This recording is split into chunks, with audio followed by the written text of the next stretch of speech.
ਬਹੁਤ ਹੀ ਸਤਿਕਾਰਯੋਗ ਗੁਰੂ ਰੂਪ ਗੁਰੂ ਸਵਾਰੇ ਖਾਲਸਾ ਜੀ। ਆਓ ਸਭ ਤੋਂ ਪਹਿਲਾਂ ਗੁਰਦੇਵ ਪਾਤਸ਼ਾਹ ਦੀ ਬਖਸ਼ਿਸ਼ ਪਵਿੱਤਰ ਫਤਿਹ ਬੁਲੰਦ ਕਰੀਏ। ਸਤਿਕਾਰ ਸਹਿਤ ਆਖੜਾ ਜੀ। ਵਾਹਿਗੁਰੂ ਜੀ ਕਾ ਖਾਲਸਾ, ਵਾਹਿਗੁਰੂ ਜੀ ਕੀ ਫਤਿਹ। ਪੰਜਾਬ ਦੇ ਵਿੱਚ ਔਰ ਦੇਸ਼ ਦੇ ਵਿੱਚ ਵਾਪਰ ਰਹੀਆਂ ਘਟਨਾਵਾਂ ਜਿਹੜੀਆਂ ਨੇ, ਉਹਨਾਂ ਘਟਨਾਵਾਂ ਦੇ ਨਾਲ ਜਿਸ ਤਰ੍ਹਾਂ ਦੇ ਨਾਲ ਉਹ ਵਾਪਰ ਰਹੀਆਂ, ਤਕਰੀਬਨ ਸਮਾਜਿਕ ਮਾਧਿਅਮ ਦੇ ਰਾਹੀਂ ਜਾਂ ਸੋਸ਼ਲ ਮੀਡੀਆ ਦੇ ਰਾਹੀਂ ਅਸੀਂ ਸਾਰੇ ਜੁੜੇ ਹੋਏ ਵੀ ਹਾਂ ਅਤੇ ਤਕਰੀਬਨ ਉਹਨਾਂ ਸਾਰੀਆਂ ਘਟਨਾਵਾਂ ਤੋਂ ਅਸੀਂ ਜਾਣੂ ਵੀ ਹਾਂ। ਵਾਰਿਸ ਪੰਜਾਬ ਦੇ ਮੁਖੀ ਭਾਈ ਅੰਮ੍ਰਿਤਪਾਲ ਸਿੰਘ ਦੀ ਗ੍ਰਿਫਤਾਰੀ ਤੋਂ ਬਾਅਦ ਜਿਸ ਤਰ੍ਹਾਂ ਦੇ ਪ੍ਰਸੰਗਾਂ ਦੀ ਸਿਰਜਣਾ ਜਿਹੜੀ ਸੀ, ਜਾਂ ਜਿਸ ਤਰ੍ਹਾਂ ਦੇ ਮੁਹਾਵਰੇ ਜਿਹੜੇ ਸੀਗੇ ਉਹ ਮੀਡੀਆ ਦੇ ਵਿੱਚ ਵਰਤੇ ਗਏ, ਜਾਂ ਜੋ ਕੁਛ ਸਾਰਾ ਵਰਤਾਰਾ ਵਾਪਰਿਆ ਉਹਦੇ ਬਾਰੇ ਅਸੀਂ ਸਾਰੇ ਭਲੀ ਭਾਂਤ ਜਾਣਦੇ ਹਾਂ। ਉਸ ਤੋਂ ਬਾਅਦ ਉਹਨਾਂ ਨੂੰ ਅਤੇ ਉਹਨਾਂ ਦੇ ਸਾਥੀਆਂ ਨੂੰ NSA ਨੈਸ਼ਨਲ ਸਿਕਿਉਰਿਟੀ ਐਕਟ ਲਗਾ ਕੇ ਡਿਬਰੂਗੜ੍ਹ ਅਸਾਮ ਦੇ ਵਿੱਚ ਭੇਜ ਦਿੱਤਾ ਗਿਆ। ਬਹੁਤ ਸਾਰੀਆਂ ਅਜੇ ਤੱਕ ਸਾਰੇ ਵਰਤਾਰੇ ਦੇ ਬਾਰੇ ਕਿਆਸ ਰਹੀਆਂ ਨੇ, ਪਰ ਮੈਨੂੰ ਇੰਝ ਲੱਗਦਾ ਕਿ ਅਸਲ ਤੱਥ ਤਾਂ ਉਦੋਂ ਸਾਹਮਣੇ ਆਉਣਗੇ ਜਦੋਂ ਭਾਈ ਅੰਮ੍ਰਿਤਪਾਲ ਸਿੰਘ ਜਾਂ ਉਹਨਾਂ ਦੇ ਸਾਥੀਆਂ ਦੇ ਵਿੱਚੋਂ ਕੋਈ ਜ਼ਮਾਨਤ ਜਾਂ ਰਿਹਾਈ ਉਪਰੰਤ ਸਾਹਮਣੇ ਆਉਣਗੇ ਅਤੇ ਸਾਰੇ ਜਿਹੜੇ ਵਰਤਾਰੇ ਆ ਉਹਦੇ ਬਾਰੇ ਉਹ ਖੋਲ੍ਹ ਕੇ ਦੱਸਣਗੇ। ਔਰ ਸਭ ਤੋਂ ਵੱਡੀ ਗੱਲ ਇਹ ਹੈ ਕਿ ਗ੍ਰਿਫਤਾਰੀ ਦੇ ਬਿਲਕੁਲ ਨਾਲ ਦੇ ਦਿਨਾਂ ਦੇ ਵਿੱਚ ਸਾਹਿਬ ਸ੍ਰੀ ਗੁਰੂ ਗ੍ਰੰਥ ਸਾਹਿਬ ਮਹਾਰਾਜ ਦੀ ਬੇਅਦਬੀ ਦੀਆਂ 2-3 ਘਟਨਾਵਾਂ ਵਾਪਰਦੀਆਂ ਨੇ ਔਰ ਸਮੁੱਚੀ ਕੌਮ ਦੇ ਜਿਹੜੇ ਹਿਰਦੇ ਨੇ ਵਲੂੰਦਰੇ ਜਾਂਦੇ ਨੇ। ਬੇਸ਼ੱਕ ਕਿ ਉਹ ਵੀਡੀਓ ਜਿਹੜੀਆਂ ਨੇ ਗੁਰੂ ਗ੍ਰੰਥ ਸਾਹਿਬ ਮਹਾਰਾਜ ਦੀ ਬੇਅਦਬੀ ਦੀਆਂ ਜਿਹੜੀਆਂ ਗੁਰਦੁਆਰਾ ਕੋਤਵਾਲੀ ਸਾਹਿਬ ਮਰਿੰਡੇ ਵਿਖੇ ਹੋਈ, ਜਾਂ ਫਿਰ ਉਸ ਤੋਂ ਇਲਾਵਾ ਇੱਕ CCTV ਫੁਟੇਜ ਜਿਹਦੇ ਵਿੱਚ ਇੱਕ ਜਿਹੜੇ ਈਸਾਈ ਧਰਮ ਦੇ ਪਾਦਰੀ ਸੀ ਉਹਨਾਂ ਦੇ ਵੱਲੋਂ ਗੁਟਕਾ ਸਾਹਿਬ ਦੀ ਬੇਅਦਬੀ ਕੀਤੀ ਗਈ, ਇਹਨਾਂ ਸਾਰਿਆਂ ਵਰਤਾਰਿਆਂ ਦੀਆਂ ਜਿਹੜੀਆਂ ਵੀਡੀਓਜ਼ ਨੇ ਉਹ ਸੰਗਤ ਦੇ ਸਾਹਮਣੇ ਆਈਆਂ ਨੇ। ਬੇਸ਼ੱਕ ਇਹ ਵੀ ਇੱਕ ਗੱਲ ਚੁੱਕੀ ਗਈ ਕਿ ਬਾਰ-ਬਾਰ ਜਿਹੜੀ ਹੈ ਉਹਨਾਂ ਦੀ ਸ਼ੇਅਰਿੰਗ ਨਾ ਕੀਤੀ ਜਾਵੇ, ਔਰ ਇਸੇ ਕਰਕੇ ਅਸੀਂ ਇਸ ਵੀਡੀਓ ਦੇ ਵਿੱਚ ਵੀ ਉਸ ਸਾਰੀ ਵੀਡੀਓਗ੍ਰਾਫੀ ਨੂੰ ਸ਼ੇਅਰ ਨਹੀਂ ਕਰ ਰਹੇ ਕਿਉਂਕਿ ਕੁਛ ਵੀਰਾਂ ਨੂੰ ਇਸ ਗੱਲ 'ਤੇ ਇਤਰਾਜ਼ ਹੈ ਕਿ ਬਾਰ-ਬਾਰ ਸ਼ੇਅਰ ਕਰਨ ਦੇ ਨਾਲ ਜਿਹੜੇ ਹਿਰਦੇ ਨੇ ਦੁਖੀ ਹੁੰਦੇ ਨੇ। ਪਰ ਇਹਦੇ ਨਾਲ ਇੱਕ ਗੱਲ ਹੋਰ ਵੀ ਵੇਖਣੀ ਪਵੇਗੀ ਕਿ ਜੇਕਰ ਇਹ ਸਾਰੀ ਵੀਡੀਓ ਸਾਹਮਣੇ ਨਾ ਆਉਂਦੀ ਤਾਂ ਸਾਰੀ ਜਾਣਕਾਰੀ ਦੇ ਜਿਹੜੇ ਅਹਿਮ ਤੱਥ ਨੇ, ਜਾਂ ਜਿੱਥੇ ਜਾ ਕੇ ਅਸੀਂ ਵੇਖਦੇ ਹਾਂ ਕਿ ਗੁਰਦੁਆਰਾ ਸਾਹਿਬਾਨ ਦੇ ਪ੍ਰਬੰਧਕਾਂ ਵੱਲੋਂ ਕਿਸ ਤਰ੍ਹਾਂ ਦੇ ਨਾਲ ਇਸ ਬੇਅਦਬੀ ਦੇ ਰੂਪ ਨੂੰ ਇੱਕ ਹੋਰ ਦਿਸ਼ਾ ਪ੍ਰਦਾਨ ਕਰਨ ਦੀ ਕੋਸ਼ਿਸ਼ ਕੀਤੀ ਗਈ, ਅਤੇ ਮੇਰੇ ਖਿਆਲ ਦੇ ਨਾਲ ਜੇਕਰ ਇਹ ਵੀਡੀਓ ਸਾਡੇ ਕੋਲ ਨਾ ਹੁੰਦੀਆਂ ਤਾਂ ਇਹ ਸਭ ਕੁਝ ਸਾਹਮਣੇ ਨਹੀਂ ਸੀ ਆਉਣਾ। ਸੋ ਜੇਕਰ ਇਹ ਜਿਹੜੀ ਵੀਡੀਓਗ੍ਰਾਫੀ ਨਾ ਹੁੰਦੀ ਤਾਂ ਜਿਹੜਾ ਗੁਰੂ ਘਰ ਦੇ ਪ੍ਰਬੰਧਕਾਂ ਦੇ ਵੱਲੋਂ ਜਿਹੜੀ ਇਹ ਗੱਲ ਕਹੀ ਗਈ ਮੀਡੀਆ ਨੂੰ ਖਾਸ ਕਰਕੇ ਕਿ ਸਾਹਿਬ ਸ੍ਰੀ ਗੁਰੂ ਗ੍ਰੰਥ ਸਾਹਿਬ ਮਹਾਰਾਜ ਦੀ ਬੇਅਦਬੀ ਨਹੀਂ ਹੋਈ, ਪਰ ਉਹ ਸਾਰਾ ਜਿਹੜਾ ਸੱਚ ਸੀਗਾ ਉਹ CCTV ਰਿਕਾਰਡਿੰਗ ਦੇ ਕਰਕੇ ਜਿਹੜਾ ਸੀਗਾ ਉਹ ਸਾਡੇ ਤੱਕ ਸਾਹਮਣੇ ਆਇਆ, ਅਤੇ ਇਸ ਤਰ੍ਹਾਂ ਦੇ ਨਾਲ ਪ੍ਰਬੰਧਕਾਂ ਦੇ ਵੱਲੋਂ ਸੰਗਤ ਦੇ ਨਾਲ ਜਿਹੜਾ ਝੂਠ ਬੋਲਣ ਦਾ ਯਤਨ ਕੀਤਾ ਗਿਆ ਸੀ ਉਹਦਾ ਸਾਰਾ ਪਰਦਾ ਜਿਹੜਾ ਸੀ ਉਹ ਫਾਸ਼ ਹੋ ਗਿਆ। ਸੋ ਅੱਜ ਦੇ ਜ਼ਮਾਨੇ ਦੇ ਵਿੱਚ ਜਿਹੜੀ ਸੋਸ਼ਲ ਮੀਡੀਆ ਦੀ ਭੂਮਿਕਾ ਹੈ ਉਹ ਸਾਰਥਕ ਵੀ ਹੈ, ਨਰਾਰਥਕ ਵੀ ਹੈ। ਇਸ ਕਰਕੇ ਮੈਂ ਦੋਹਾਂ ਪੱਖਾਂ ਨੂੰ ਇਸ ਰੂਪ ਦੇ ਵਿੱਚ ਵੇਖਦਾ ਹਾਂ ਕਿ ਬੇਸ਼ੱਕ ਕੁਝ ਵੀਰਾਂ ਨੂੰ ਇਸ ਗੱਲ 'ਤੇ ਇਤਰਾਜ਼ ਹੁੰਦਾ ਹੈ ਕਿ ਜਦੋਂ ਅਸੀਂ ਬੇਅਦਬੀ ਦੀਆਂ ਘਟਨਾਵਾਂ ਦੀ ਜਿਹੜੀ ਵੀਡੀਓਗ੍ਰਾਫੀ ਉਸ ਨੂੰ ਬਾਰ-ਬਾਰ ਸ਼ੇਅਰ ਕਰਦੇ ਹਾਂ ਤਾਂ ਗੁਰੂ ਗ੍ਰੰਥ ਸਾਹਿਬ ਮਹਾਰਾਜ ਦੀ ਇਸ ਰੂਪ ਦੇ ਵਿੱਚ ਬੇਅਦਬੀ ਨੂੰ ਵੇਖਣਾ ਜਿਹੜਾ ਉਹ ਬਹੁਤ ਇੱਕ ਦਰਦਨਾਕ ਵਰਤਾਰਾ ਹੁੰਦਾ। ਪਰ ਦੂਸਰੇ ਪਾਸੇ ਇਹ ਵੀ ਗੱਲ ਹੈ ਕਿ ਜਿੰਨਾ ਚਿਰ ਤੱਕ ਇਹ ਵੀਡੀਓ ਸਾਹਮਣੇ ਨਹੀਂ ਆਉਂਦੀਆਂ ਉਹਨਾਂ ਚਿਰ ਤੱਕ ਇਹ ਸਮੁੱਚੇ ਵਰਤਾਰੇ ਨੂੰ ਜਾਂ ਸਮੂਹਿਕ ਰੂਪ ਦੇ ਵਿੱਚ ਜਿਹੜਾ ਪਿੱਛੇ ਇਹਦੇ ਇੱਕ ਤੰਤਰ ਕਾਰਜਸ਼ੀਲ ਹੈ ਉਸ ਨੂੰ ਸਮਝਿਆ ਵੀ ਨਹੀਂ ਜਾ ਸਕਦਾ, ਕਿਉਂਕਿ ਗੁਰੂ ਗ੍ਰੰਥ ਸਾਹਿਬ ਮਹਾਰਾਜ ਦੀ ਬੇਅਦਬੀ ਦੀਆਂ ਘਟਨਾਵਾਂ ਜਿਹੜੀਆਂ ਨੇ ਉਹਨਾਂ ਦੇ ਵਿੱਚ ਲਗਾਤਾਰ ਜਿਹੜਾ ਉਹ ਵਾਧਾ ਹੁੰਦਾ ਜਾ ਰਿਹਾ, ਅਤੇ ਇਸ ਤਰ੍ਹਾਂ ਦੇ ਵਰਤਾਰਿਆਂ ਦਾ ਸਮੁੱਚੇ ਪੰਜਾਬ ਦੇ ਰਾਜਨੀਤਿਕ ਢਾਂਚੇ ਉੱਪਰ ਵੀ ਅਸਰ ਪਵੇਗਾ। ਇਹਦੇ 'ਚ ਕੋਈ ਸ਼ੱਕ ਨਹੀਂ ਹੈ। ਤੁਸੀਂ ਪਿਛਲੇ ਸਮੇਂ ਦੇ ਵਿੱਚ ਵੇਖ ਸਕਦੇ ਹੋ ਕਿ ਜਦੋਂ ਝੂਠਾ ਸੌਦਾ ਸਾਧ ਦੇ ਡੇਰਿਆਂ ਦੇ ਵੱਲੋਂ ਜਾਂ ਉਹਦੇ ਡੇਰੇ ਨਾਲ ਸੰਬੰਧਿਤ ਲੋਕਾਂ ਵੱਲੋਂ ਗੁਰੂ ਗ੍ਰੰਥ ਸਾਹਿਬ ਮਹਾਰਾਜ ਦੀ ਬੇਅਦਬੀ ਕੀਤੀ ਗਈ ਤਾਂ ਉਸ ਤੋਂ ਬਾਅਦ ਲੋਕਾਂ ਦਾ ਇੱਕਦਮ ਜਿਹੜਾ ਸੀਗਾ ਅਕਾਲੀ ਸਰਕਾਰ ਦੇ ਨਾਲੋਂ ਮੋਹ ਭੰਗ ਹੋ ਗਿਆ। ਅਕਾਲੀ ਦਲ ਦੇ ਉੱਪਰ ਇਸ ਦਾ ਪ੍ਰਭਾਵ ਉਹ ਪਿਆ ਕਿ ਉਹ ਅਕਾਲੀ ਦਲ ਜਿਹੜਾ ਕਿਸੇ ਸਮੇਂ ਪੰਜਾਬ ਦੀ ਰਾਜਨੀਤਿਕ ਸੱਤਾ ਦੇ ਉੱਪਰ ਮੋਹਰੀ, ਜੇਕਰ ਰਾਜ ਸੱਤਾ 'ਚ ਨਾ ਹੋਵੇ ਤਾਂ ਇੱਕ ਵੱਡੀ ਜਿਹੜੀ ਆ ਵਿਰੋਧੀ ਧਿਰ ਹੁੰਦੀ ਸੀ, ਪਰ ਉਹ ਵਿਰੋਧੀ ਧਿਰ ਬਣਨ ਦੇ ਕਾਬਲ ਵੀ ਨਾ ਰਿਹਾ। ਉਸ ਤੋਂ ਬਾਅਦ ਕਾਂਗਰਸ ਆਈ, ਜਿਨ੍ਹਾਂ ਦੇ ਕੋਲ ਮੂਲ ਮੁੱਦਾ ਇਹੀ ਸੀਗਾ ਕਿ ਗੁਰੂ ਗ੍ਰੰਥ ਸਾਹਿਬ ਮਹਾਰਾਜ ਦੀ ਬੇਅਦਬੀ ਜਿਹੜੇ ਲੋਕਾਂ ਨੇ ਕੀਤੀ ਹੈ ਉਹਨਾਂ ਨੂੰ ਯੋਗ ਸਜ਼ਾਵਾਂ ਦਿੱਤੀਆਂ ਜਾਣਗੀਆਂ, ਅਤੇ ਸਾਰੀ ਜਾਂਚ ਜਿਹੜੀ ਹੈ ਨਿਰਪੱਖ ਤੌਰ 'ਤੇ ਕਰਵਾ ਕੇ ਹੀ ਜਿਹੜੇ ਦੋਸ਼ੀ ਹੈ ਉਹਨਾਂ ਦੀ ਸ਼ਨਾਖਤ ਉਪਰੰਤ ਉਹਨਾਂ ਦੀ ਸਜ਼ਾ ਜਿਹੜੀ ਹੈ ਉਹ ਦਿੱਤੀ ਜਾਵੇਗੀ।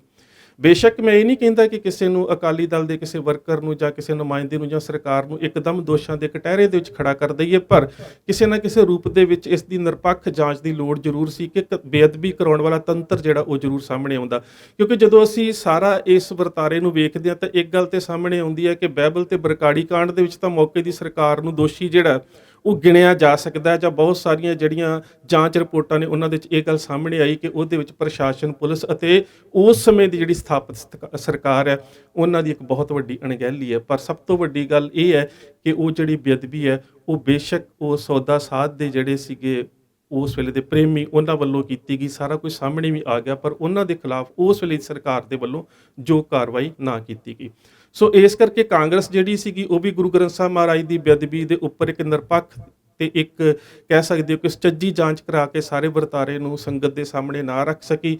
ਜਦੋਂ ਉਹਨਾਂ ਦੇ ਵੱਲੋਂ ਕੋਈ ਕਾਰਵਾਈ ਨਾ ਕੀਤੀ ਗਈ ਤਾਂ ਤਕਰੀਬਨ ਇਹਨਾਂ ਦੋਹਾਂ ਧਿਰਾਂ ਦੇ ਨਾਲ ਹੀ ਜਿਹੜਾ ਸੀ ਪੰਜਾਬ ਦੇ ਲੋਕਾਂ ਦਾ ਮੋਹ ਭੰਗ ਹੋ ਗਿਆ, ਕਿਉਂਕਿ ਪੰਜਾਬ ਦੇ ਵਿੱਚ ਸਿੱਖ ਧਰਮ ਨੂੰ ਜੇ ਲਾਂਭੇ ਕਰਕੇ ਵੀ ਵੇਖਾਂ ਤੇ ਬਹੁਤ ਸਾਰੇ ਸੁਹਿਰਦ ਹਿੰਦੂ ਵੀਰ ਵੀ ਨੇ ਜਿਹੜੇ ਕਿਤੇ ਨਾ ਕਿਤੇ ਕਿਸੇ ਨਾ ਕਿਸੇ ਰੂਪ 'ਚ ਸਹਿਜਧਾਰੀ ਰੂਪ 'ਚ ਗੁਰੂ ਗ੍ਰੰਥ ਸਾਹਿਬ ਮਹਾਰਾਜ ਦੇ ਨਾਲ ਜੁੜੇ ਹੋਏ ਨੇ। ਸੋ ਸਾਰੇ ਇਸ ਵਰਤਾਰੇ ਨੂੰ ਸਾਨੂੰ ਇੱਕ ਸਮੂਹਿਕ ਰੂਪ ਦੇ ਵਿੱਚ ਵੇਖਣ ਦੀ ਜ਼ਰੂਰ ਲੋੜ ਹੈ। ਹੁਣ ਆਮ ਆਦਮੀ ਪਾਰਟੀ, ਜਿਸ ਨੂੰ ਇੱਕ ਪੰਜਾਬ ਦੇ ਲੋਕਾਂ ਨੇ ਬਹੁਤ ਵੱਡਾ ਬਹੁਮਤ ਦੇ ਕੇ ਇੱਕ ਰਾਜਨੀਤਿਕ ਸੱਤਾ ਦੇ ਵਿੱਚ ਕਾਬਜ਼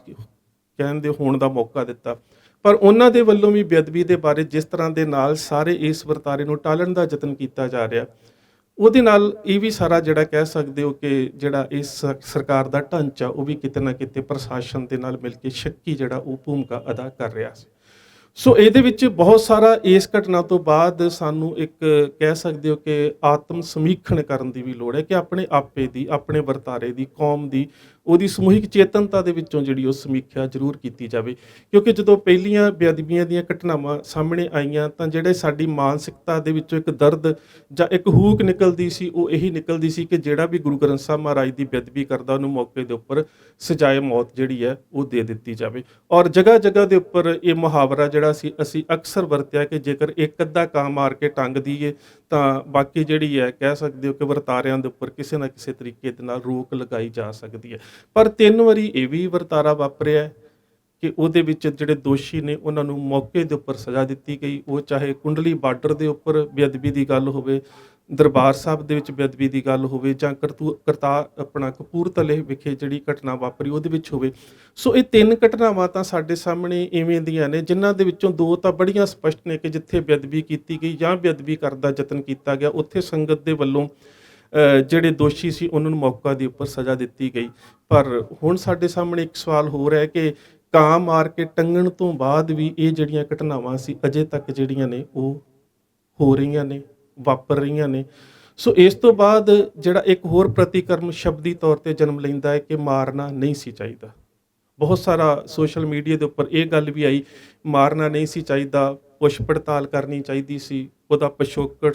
ਕਿਸ ਰਾਜਨੀਤਿਕ ਜਾਂ ਕਿਸ ਸਿੱਖ ਵਿਰੋਧੀ ਸੰਸਥਾ ਦੇ ਨਾਲ ਸੰਬੰਧ ਨੇ ਉਹਨਾਂ ਦੀ ਜਿਹੜੀ ਜਾਂਚ ਹੋਣੀ ਚਾਹੀਦੀ ਸੀ। ਜੇ ਸਾਜ਼ਿਸ਼ ਹੈ ਤਾਂ ਸਾਜ਼ਿਸ਼ ਦੇ ਪਿੱਛੇ ਕੌਣ ਹੈ, ਸਾਜ਼ਿਸ਼ਕਰਤਾ ਕੌਣ ਹੈ, ਜਾਂ ਜਿਸ ਵਿਅਕਤੀ ਨੇ ਇਸ ਘਟਨਾ ਨੂੰ ਅੰਜਾਮ ਦਿੱਤਾ ਹੈ ਉਹਦੇ ਰਾਜਨੀਤਿਕ ਸੰਬੰਧ ਕਿਸ ਧਿਰ ਦੇ ਨਾਲ ਨੇ। ਸੋ ਉਹ ਬਹੁਤ ਸਾਰੇ ਵਰਤਾਰੇ ਜਿਹੜੇ ਸੀਗੇ ਉਹਨਾਂ ਦੇ ਵਿੱਚ ਇਹ ਗੱਲ ਆਈ ਕਿ ਦੋਸ਼, ਦੋਸ਼ੀ ਅਤੇ ਸੰਗਤ। ਹੁਣ ਇਸ ਗੱਲ ਨੂੰ ਸਮਝਣ ਦੀ ਲੋੜ ਹੈ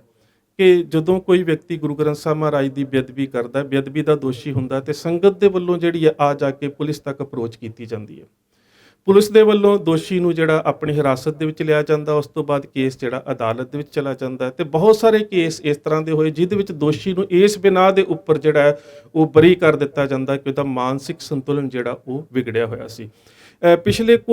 ਜਿਹੜੇ ਪਿਛਲੇ ਸਮੇਂ 'ਚ ਬੇਅਦਬੀਆਂ ਹੋਈਆਂ ਨੇ ਉਹਨਾਂ ਨੂੰ ਕੁਛ ਇੱਕ ਕਹਿ ਸਕਦੇ ਆ ਕਿ ਵਿਅਕਤੀਆਂ ਨੂੰ ਛੱਡ ਕੇ ਜਿਹੜੇ ਬੇਅਦਬੀ ਦੇ ਵਿੱਚ ਦੋਸ਼ੀ ਨੇ, ਤਕਰੀਬਨ ਸਾਰੇ ਦੋਸ਼ੀ ਜਾਂ ਤਾਂ ਜ਼ਮਾਨਤੀ ਨੇ ਤੇ ਜਾਂ ਫਿਰ ਉਹ ਰਿਹਾ ਕਰ ਦਿੱਤੇ ਗਏ ਨੇ। ਕਿਸੇ ਇੱਕ ਵੀ ਦੋਸ਼ੀ ਨੂੰ ਅਦਾਲਤ ਦੇ ਵੱਲੋਂ ਐਸੀ ਸਖਤ ਸਜ਼ਾ ਨਹੀਂ ਦਿੱਤੀ ਗਈ ਕਿ ਉਹ ਬਾਕੀਆਂ ਦੇ ਵਾਸਤੇ ਇੱਕ ਇਬਾਰਤ ਬਣ ਜਾਵੇ ਕਿ ਜੇਕਰ ਗੁਰੂ ਗ੍ਰੰਥ ਸਾਹਿਬ ਮਹਾਰਾਜ ਦੀ ਬੇਅਦਬੀ ਕਰਾਂਗੇ ਤੇ ਉਸ ਤੋਂ ਬਾਅਦ ਜਿਹੜੀ ਹੈ ਇਹ ਸਜ਼ਾ ਦਾ ਵੀ ਇੱਕ ਵਿਧਾਨ ਹੈ ਕਿ ਸਾਨੂੰ ਇਹ ਸਜ਼ਾ ਭੁਗਤਣੀ ਪੈ ਸਕਦੀ ਹੈ। ਸੋ ਇਹ ਦੋਹੇ ਰੂਪ ਸਾਨੂੰ ਵੇਖਣ ਦੀ ਲੋੜ ਹੈ ਕਿ ਜਦੋਂ ਅਸੀਂ ਇਹ ਕਹਿੰਦੇ ਸੀ ਕਿ ਕਾਂ ਮਾਰ ਕੇ ਟੰਗ ਦਿੱਤਾ ਜਾਵੇ, ਉਸ ਸਮੇਂ ਦੇ ਦੌਰਾਨ ਵੀ 3 ਐਸੀਆਂ ਘਟਨਾਵਾਂ ਵਾਪਰੀਆਂ ਜਦੋਂ ਸੰਗਤ ਨੇ ਮੌਕੇ ਦੇ ਉੱਪਰ ਦੋਸ਼ੀ ਨੂੰ ਉਹਦੀ ਕਰਨੀ ਦਾ ਫਲ ਭੁਗਤਾ ਦਿੱਤਾ।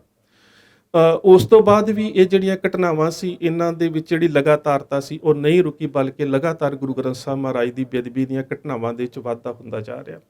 ਦੂਸਰਾ ਜਿਹੜਾ ਇਹਦਾ ਪੱਖ ਸੀਗਾ ਕਿ ਸੰਵਿਧਾਨਕ ਤੌਰ ਦੇ ਉੱਪਰ ਸਜ਼ਾ ਦਿਵਾਉਣ ਦੇ ਵਾਸਤੇ ਯਤਨ ਕੀਤੇ ਜਾਣ, ਪਰ ਉਹਦੇ ਵਿੱਚ ਵੀ ਅਸੀਂ ਸਮੂਹਿਕ ਤੌਰ ਤੇ ਉੱਪਰ ਕੋਈ ਕਾਮਯਾਬ ਨਹੀਂ ਹੋ ਸਕੇ ਕਿਉਂ ਉਹਦੇ ਵਿੱਚ ਕੁਝ ਬਹੁਤ ਵੱਡੀਆਂ ਘਾਟਾਂ ਨੇ ਜਿਨ੍ਹਾਂ ਦੀ ਸਾਨੂੰ ਸਮੀਖਿਆ ਕਰਨ ਦੀ ਲੋੜ ਹੈ।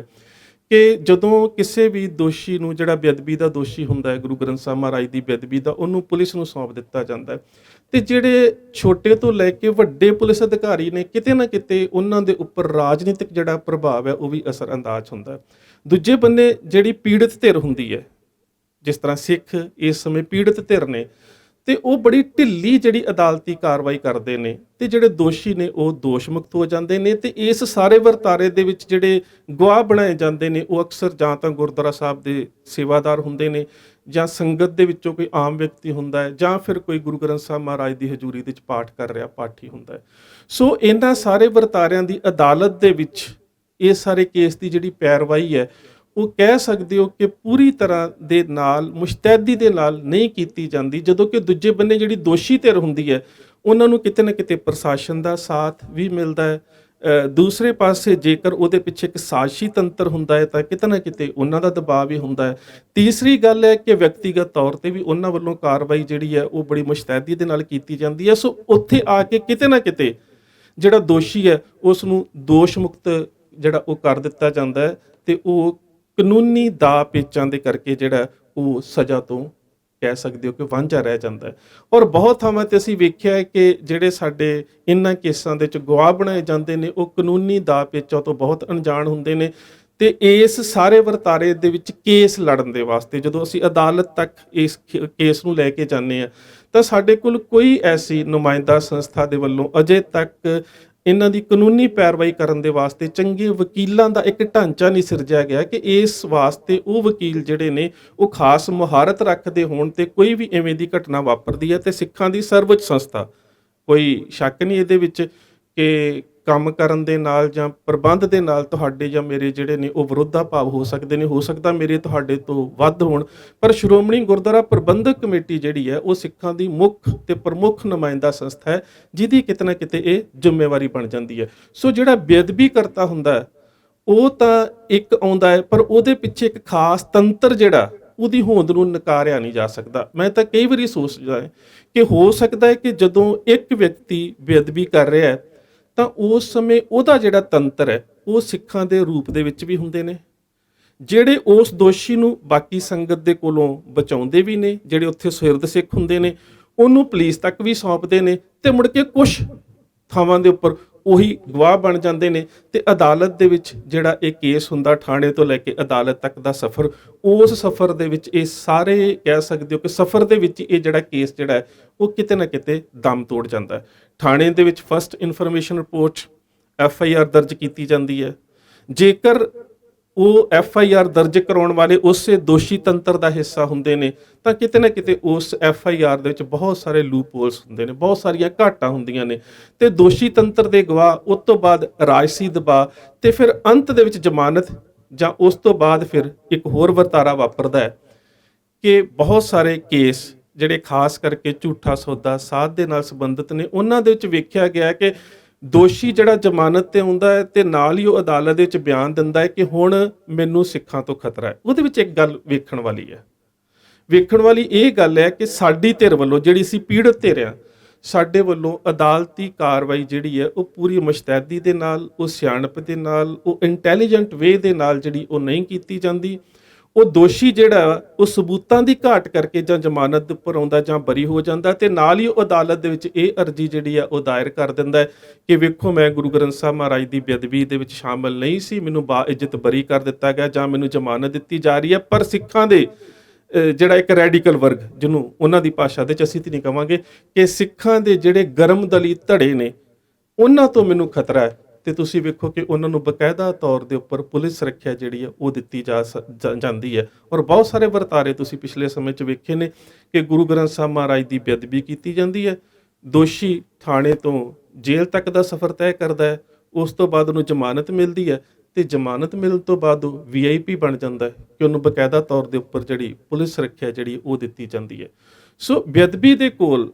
ਜਿਹੜੀ ਇੱਕ ਸਭ ਤੋਂ ਵੱਡੀ ਇੱਕ ਅਹਿਮ ਗੱਲ ਹੈ ਕਿ ਡੇਰਾ ਝੂਠਾ ਸੌਦਾ ਕੇਸ ਦੇ ਵਿੱਚ ਬਹੁਤ ਸਾਰੇ ਵਿਅਕਤੀਆਂ ਪ੍ਰਤੀ ਜਿਹੜਾ ਵਤੀਰਾ ਇਹੀ ਰਿਹਾ, ਸਜ਼ਾਵਾਂ ਉਹਨਾਂ ਨੂੰ ਹੀ ਮਿਲੀਆਂ ਨੇ ਜਿੱਥੇ ਸਿੱਖਾਂ ਨੇ ਫਿਰ ਕਿਤੇ ਨਾ ਕਿਤੇ ਕਾਨੂੰਨ ਆਪਣੇ ਹੱਥ ਦੇ ਵਿੱਚ ਲਿਆ। ਉਹ ਚਾਹੇ ਮਹਿੰਦਰਪਾਲ ਬਿੱਟੂ ਵਾਲਾ ਘਟਨਾਕ੍ਰਮ ਹੋਵੇ ਜਾਂ ਫਿਰ ਇੱਕ ਬੀਬੀ ਜਿਸ ਨੇ ਗੁਰੂ ਗ੍ਰੰਥ ਸਾਹਿਬ ਮਹਾਰਾਜ ਦੀ ਬੇਅਦਬੀ ਕੀਤੀ ਸੀ। ਪਰ ਇਹ ਜਿਹੜੇ ਲੋਕ ਡੇਰਿਆਂ ਨਾਲ ਸੰਬੰਧਿਤ ਹੁੰਦੇ ਨੇ ਤਾਂ ਕਿਤੇ ਨਾ ਕਿਤੇ ਇਹਨਾਂ ਨੂੰ ਰਾਜਨੀਤਿਕ ਤੌਰ ਦੇ ਉੱਪਰ ਇੱਕ ਵੱਡੀ ਜਿਹੜੀ ਪੁਸ਼ਤਪਨਾਹੀ ਮਿਲਦੀ ਹੈ। ਸੋ ਇਸ ਸਾਰੇ ਵਰਤਾਰੇ ਨੂੰ ਸਾਨੂੰ ਇਸ ਰੂਪ ਦੇ ਵਿੱਚ ਵੇਖਣ ਦੀ ਤੇ ਸਮਝਣ ਦੀ ਬਹੁਤ ਲੋੜ ਹੈ, ਕਿਉਂਕਿ ਜਦੋਂ ਸਾਡੇ ਵੀਰ ਕਿਤੇ ਨਾ ਕਿਤੇ ਮੌਕੇ ਦੇ ਉੱਪਰ ਉਸ ਬੇਅਦਬੀ ਕਰਨ ਵਾਲੇ ਦੋਸ਼ੀ ਨੂੰ ਸਜ਼ਾ ਦੇ ਦਿੰਦੇ ਨੇ, ਤਾਂ ਸਾਡੇ ਵਿੱਚ ਇੱਕ ਸਿੱਖਾਂ ਦਾ ਹੀ ਉਹ ਵਰਗ ਇੱਕਦਮ ਜਿਹੜਾ ਕਾਂਵਾਂ ਰੋਲੀ ਸ਼ੁਰੂ ਕਰ ਦਿੰਦਾ ਹੈ ਕਿ ਨਹੀਂ ਜੀ, ਮੌਕੇ ਦੇ ਉੱਪਰ ਸਜ਼ਾ ਨਹੀਂ ਸੀ ਦੇਣੀ ਚਾਹੀਦੀ। ਜਾਂ ਫਿਰ ਉਹ ਜੇ ਕਿਤੇ ਸਾਡੇ ਨੌਜਵਾਨ ਥੋੜ੍ਹੀ ਗਰਮਜੋਸ਼ੀ ਦੇ ਵਿੱਚ ਆ ਕੇ ਕਿਸੇ ਇਹੋ ਜਿਹੇ ਦੋਸ਼ੀ ਦਾ ਸੋਧਾ ਲਾ ਦਿੰਦੇ ਨੇ ਜਾਂ ਕੁੱਟਮਾਰ ਕਰ ਦਿੰਦੇ ਨੇ, ਤਾਂ ਫਿਰ ਇੱਕ ਵੱਖਰਾ ਰੂਪ ਮੀਡੀਆ 'ਚ ਆ ਜਾਂਦਾ ਹੈ ਕਿ ਨਹੀਂ, ਅਨਪੜ੍ਹ ਲੋਕ ਨੇ। ਪਰ ਹੁਣ ਜਿਹੜਾ ਵਰਤਾਰਾ ਵਾਪਰਿਆ ਗੁਰਦੁਆਰਾ ਕੋਤਵਾਲੀ ਸਾਹਿਬ ਦੇ ਵਿੱਚ, ਤੇ ਉਹਦੇ ਵਿੱਚ ਤੁਸੀਂ ਸਿਰਫ ਇਸ ਗੱਲ ਨੂੰ ਵੇਖਣ ਦਾ ਯਤਨ ਕਰਿਓ ਕਿ ਗੁਰੂ ਗ੍ਰੰਥ ਸਾਹਿਬ ਮਹਾਰਾਜ ਦੀ ਬੇਅਦਬੀ ਦੇ ਉਪਰੰਤ ਜਿਹੜੀ ਸਿੱਖ ਦੀ ਮਾਨਸਿਕ ਦਸ਼ਾ ਹੈ ਉਹ ਕਿਹੜੇ ਦਰਦ ਦੇ ਵਿੱਚੋਂ ਲੰਘਦੀ ਹੈ। ਕਿ ਤੁਸੀਂ ਜੇਕਰ ਸਿੱਖ ਕਿਸੇ ਦੋਸ਼ੀ ਦੇ ਉੱਪਰ ਇਸ ਦੋਸ਼ ਤੋਂ ਬਾਅਦ ਹਮਲਾਵਰ ਹੁੰਦੇ ਤੇ ਤੁਸੀਂ ਕਹਿੰਦੇ ਹੋ ਕਿ ਅਨਪੜ੍ਹਾਂ ਦਾ ਟੋਲਾ ਹੈ। ਪਰ ਹੁਣ ਜਦੋਂ ਅਦਾਲਤ ਦੇ ਵਿੱਚ ਇੱਕ ਵਕੀਲ ਸਰਦਾਰ ਸਾਹਿਬ ਸਿੰਘ ਖੁਰਲ ਦੇ ਵੱਲੋਂ ਉਸ ਦੋਸ਼ੀ ਦੇ ਉੱਪਰ ਆਪਣੇ ਲਾਇਸੈਂਸੀ ਪਿਸਟਲ ਦੇ ਨਾਲ ਹਮਲਾ ਕਰਨ ਦਾ ਯਤਨ ਕੀਤਾ ਗਿਆ, ਬੇਸ਼ੱਕ ਕਿ ਉਹ ਉਹਦੇ ਵਿੱਚ ਕਾਮਯਾਬ ਨਹੀਂ ਹੋ ਸਕੇ, ਪਰ ਇਹਦੇ ਵਿੱਚ ਸਮੁੱਚੇ ਰੂਪ ਦੇ ਵਿੱਚ ਤੁਹਾਨੂੰ ਸਿੱਖ ਦੀ ਮਾਨਸਿਕ ਦਸ਼ਾ ਨੂੰ ਸਮਝਣ ਦਾ ਯਤਨ ਕਰਨਾ ਪਵੇਗਾ। ਉੱਥੇ ਪੜ੍ਹਨ ਦੀ ਜਾਂ ਪੜ੍ਹਾਈ ਜਾਂ ਅਨਪੜ੍ਹਤਾ ਦੀ ਗੱਲ ਨਹੀਂ ਹੈ, ਉੱਥੇ ਗੱਲ ਇਹ ਹੈ ਕਿ ਗੁਰੂ ਗ੍ਰੰਥ ਸਾਹਿਬ ਮਹਾਰਾਜ ਦੀ ਬੇਅਦਬੀ ਦਾ ਦਰਦ ਕਿੰਨਾ ਹੈ ਸਾਡੇ ਮਨ ਦੇ ਵਿੱਚ। ਸੋ ਇਹ ਸਰਕਾਰਾਂ ਨੂੰ ਵੀ ਗੱਲ ਇਹ ਸਮਝਣੀ ਚਾਹੀਦੀ ਹੈ। ਤੇ ਜਿਹੜੇ ਬਾਰ-ਬਾਰ ਕਹਿ ਸਕਦੇ ਹੋ ਕਿ ਬੜੇ ਇੱਕ ਤਰਕ ਦੇ ਵਿੱਚੋਂ ਜਿਹੜੇ ਸਿੱਖਾਂ ਨੂੰ ਮੱਤਾਂ ਦੇਣੀਆਂ ਸ਼ੁਰੂ ਕਰ ਦਿੰਦੇ ਨੇ, ਉਹਨਾਂ ਨੂੰ ਵੀ ਇਹ ਗੱਲ ਸਮਝਣੀ ਚਾਹੀਦੀ ਹੈ ਕਿ ਗੁਰੂ ਗ੍ਰੰਥ ਸਾਹਿਬ ਮਹਾਰਾਜ ਦੀ ਬੇਅਦਬੀ ਦਾ ਜਿਹੜਾ ਦਰਦ ਹੈ ਉਹ ਪੜ੍ਹੇ ਜਾਂ ਅਨਪੜ੍ਹੇ ਤੱਕ ਸੀਮਤ ਨਹੀਂ ਹੁੰਦਾ, ਉਹ ਸਿਰਫ ਸਾਡੀ ਮਾਨਸਿਕਤਾ ਤੱਕ ਤੇ ਗੁਰੂ ਦੇ ਨਾਲ ਪ੍ਰੇਮ ਤੱਕ ਸੀਮਤ ਹੁੰਦਾ ਹੈ। ਨਹੀਂ ਤੇ ਜਿਹੜਾ ਉਹ ਵਕੀਲ ਹੈ ਜਿਸ ਨੇ ਆਪਣੇ ਲਾਇਸੈਂਸੀ ਪਿਸਟਲ ਦੇ ਨਾਲ ਉਸ ਦੋਸ਼ੀ ਦੇ ਉੱਪਰ ਹਮਲਾ ਕਰਨ ਦਾ ਯਤਨ ਕੀਤਾ, ਬੇਸ਼ੱਕ ਉਹ ਕਾਮਯਾਬ ਨਹੀਂ ਹੋ ਸਕਿਆ। ਹੁਣ ਕੀ ਉਹ ਅਨਪੜ੍ਹ ਹੈ? ਕਿ ਉਹਨੂੰ ਨਹੀਂ ਪਤਾ ਕਿ ਜਿਹੜਾ ਦੋਸ਼ੀ ਅਜੇ ਜਿਹਦਾ ਕੇਸ ਚੱਲ ਰਿਹਾ ਹੈ, ਕਾਰਵਾਈ ਅਧੀਨ ਹੈ, ਉਹਦੇ ਉੱਪਰ ਮੈਂ ਹਮਲਾ ਕਰਾਂਗਾ ਤਾਂ ਮੇਰੇ ਉੱਪਰ ਕਿਹੜਾ ਪਰਚਾ ਪਵੇਗਾ? ਕੀ ਵਕੀਲ ਇਸ ਗੱਲ ਤੋਂ ਜਾਣੂ ਨਹੀਂ ਸੀ? ਪਰ ਉਸਨੇ ਆਪਣਾ ਸਾਰਾ ਕੈਰੀਅਰ ਦਾਅ ਤੇ ਕਿਉਂ ਲਾ ਦਿੱਤਾ? ਕਿਉਂਕਿ ਸਭ ਤੋਂ ਵੱਡੀ ਗੱਲ ਹੈ ਗੁਰੂ ਗ੍ਰੰਥ ਸਾਹਿਬ ਮਹਾਰਾਜ ਦਾ ਅਦਬ। ਸੋ ਸਾਨੂੰ ਇਸ ਗੱਲ ਨੂੰ ਸਮਝਣਾ ਪਵੇਗਾ। ਹੁਣ ਇੱਕ ਗੱਲ ਹੋਰ, ਜਦੋਂ ਅਸੀਂ ਕਾਨੂੰਨ ਦੇ ਪੱਖ ਦੀ ਗੱਲ ਕਰ ਰਹੇ ਹਾਂ ਤਾਂ ਅਕਸਰ ਇਹ ਮੰਗ ਜਿਹੜੀ ਹੈ ਉਹ ਉੱਠਦੀ ਰਹੀ ਕਿ ਜਿਨ੍ਹਾਂ ਨੇ ਵੀ ਗੁਰੂ ਗ੍ਰੰਥ ਸਾਹਿਬ ਮਹਾਰਾਜ ਦੀ ਬੇਅਦਬੀ ਕੀਤੀ ਹੈ ਉਹਨਾਂ ਨੂੰ ਸਜ਼ਾਏ ਮੌਤ ਦਿੱਤੀ ਜਾਵੇ। ਜਿਸ ਤਰ੍ਹਾਂ ਕਿ ਧਾਰਾ 302 ਅਧੀਨ ਆਮ ਕਤਲ ਜਿਹੜੇ ਹੁੰਦੇ ਨੇ ਉਹਨਾਂ ਨੂੰ ਸਜ਼ਾ ਮੌਤ ਦੀ ਦਿੱਤੀ ਜਾਂਦੀ ਹੈ। ਮੈਨੂੰ ਯਾਦ ਹੈ ਕਿ ਜਦੋਂ ਇੱਕ ਪਨਿਆਰੇ ਵਾਲੇ ਬਾਬੇ ਦੇ ਵੱਲੋਂ ਸਾਹਿਬ ਸ੍ਰੀ ਗੁਰੂ ਗ੍ਰੰਥ ਸਾਹਿਬ ਮਹਾਰਾਜ ਦੀ ਬੇਅਦਬੀ ਕੀਤੀ ਗਈ ਸੀ ਉਹਦੇ ਚੇਲਿਆਂ ਦੇ ਵੱਲੋਂ, ਤਾਂ ਅਕਾਲ ਤਖਤ ਸਾਹਿਬ ਦੇ ਉੱਪਰ ਇੱਕ ਮੀਟਿੰਗ ਹੋਈ ਸੀ ਜਿਹਦੇ ਵਿੱਚ ਇਹ ਗੱਲ ਚੱਲੀ ਸੀ